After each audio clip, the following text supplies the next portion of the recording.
Hey guys, welcome back to the YouTube video. So today we'll be talking about how to drop nukes inside Call of Duty Mobile and going over some tips and tricks over it. So the tip number one we have today is gun selection and meta. So when it comes to gun selection and meta, it is extremely crucial that you pick the good guns and basically the meta is to jump inside a ring and basically the gun will carry you. So on the screen right now, I'm gonna toss some loadouts that I like using and they're currently the meta right now inside Call of Duty Mobile. So going back to what I was saying, like for example, if you're using meta guns, for example, right now the meta's the QXR. If you're using like the M16 in rank, you're most likely gonna get destroyed by like a sweaty QXR player. So you don't want to use guns that are too bad, like at the bottom tier list. You want to use guns at the top. I'll say like something like, for example, the QXR is one of the top guns. What's it called? PP19. Also, like you just want to use guns at the top of the list and meta. So that's basically like the tip number one and the easiest tip to help you get a nuke is basically just use guns that's good. Alright guys, so tip number two will be perks and score streaks. So when you're going for a nuke, obviously most important thing is your loadout. So for perks, like perks are actually a really important key to your loadout. So number one, what I'll highly recommend you use is lightweight. Lightweight is because you can sprint faster, also your fall damage is decreased. You can use something else like flak jacket if you want, or agile. There's a lot of like other red perks. Red perks doesn't really matter the most. The most important one is the green one. So if you're going for a nuke and you know that your gun will run out of ammo extremely quickly, like for example, the Phoenix has a high fire rate and run out bullets really quickly, I'll highly recommend you for on Vulture. That way every time you get a kill, you can get some free ammo back. Or if you don't want to use that, you want to use something that will help you get a nuke. For example, right now shock RCs and sentry guns are kind of like what a lot of people use. So you can use cold-blooded if you want, or you can use ghost to stay off the radar, which is kind of what I'm doing. But I would recommend either go Vulture, Ghost, or cold-blood. These are the most important ones. And then finally we have the blue perk. So this basically what I like to use is hardline because I get more points from killing enemies. So this means I can get my score streaks faster, which will bring us to our next topic, which is about score streaks. So score streaks are extremely important. Like for example, what score streaks you want to use are like UAV, shock RC, counter UAV, like all of those things, or like SAM turret. What you don't want to do is put on score streak that won't help you get a nuke. For example, the VTOL is not going to do anything because all the kills you get doesn't count towards your nuke, so there's technically no point in using that. So you want to use things that help you get a nuke. For example, like the UAV is extremely good. Like you can basically the mini map is your best friend, so just use the mini map, use a UAV.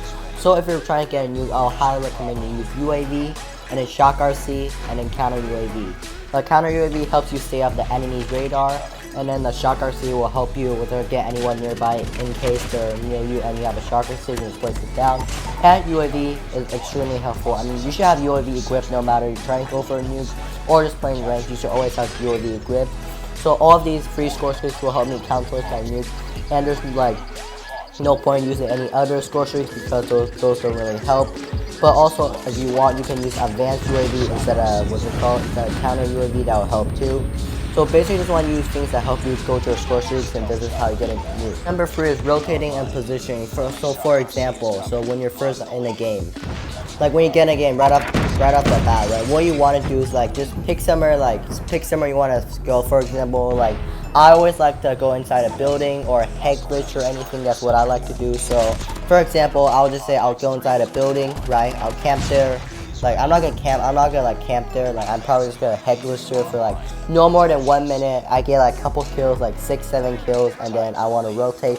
The reason is because if you don't rotate, the enemies obviously are gonna know you're in there for like if you keep dying to you in there, they're gonna know you're in there and they're gonna start spamming thermites, grenades, flashbangs, RPGs, rockets. So you're most likely gonna die. So after you get a few kills here and there, you want to keep rotating so enemies don't like know exactly where you are unless they have a UAV up or something. So for example, I always like to rotate to the next building, and I like to rotate to the next head glitch, get a few kills, and then rotate back to another head glitch, or maybe go in their spawn and spawn trap, and then after a few kills I want to fall back, and this is how I ensure that I can get more kills without dying and the enemy won't know where I am. So rotating and positioning is an important thing, and this is how I get more kills without dying inside Call of Duty Mobile. This is all for tip number 3. Okay, so tip number 4 is making smart plays and smart decisions. So when it comes to making smart decisions, you don't want to do anything stupid. Like, For example, if you see someone head glitching and you decide to challenge, that's probably not so smart because they have a head glitch and they have a massive advantage over you, so it's probably not smart to challenge a head glitch. Also, if you see someone with the operator skill, it's probably not so smart to challenge either. For example, Annihilator is probably like, most like 95% of the time you're going to die to any operator you challenge unless you're flanking them, but it's probably not so smart to challenge like any operators or like head glitch or anything. You just want to make smart plays. Also, if you're low on health, it's probably not so smart to challenge. It's okay, the game lasts for a long time, just take your time, re-heal, and then push out. And also, you don't want to play too aggressive. If you play too aggressive and you spawn trap a lot, there's like a high chance that someone's going to spawn behind you and kill you. So you just want to like take your time, make smart plays, and basically just use your brain. Like, that's kind of all for tip number 4. Hey guys, this is all for today's YouTube video. If you guys enjoyed, be sure to hit the like button and subscribe. Also, comment down below what tips and tricks videos you want to see next, and I'll see you in the next video. Peace out.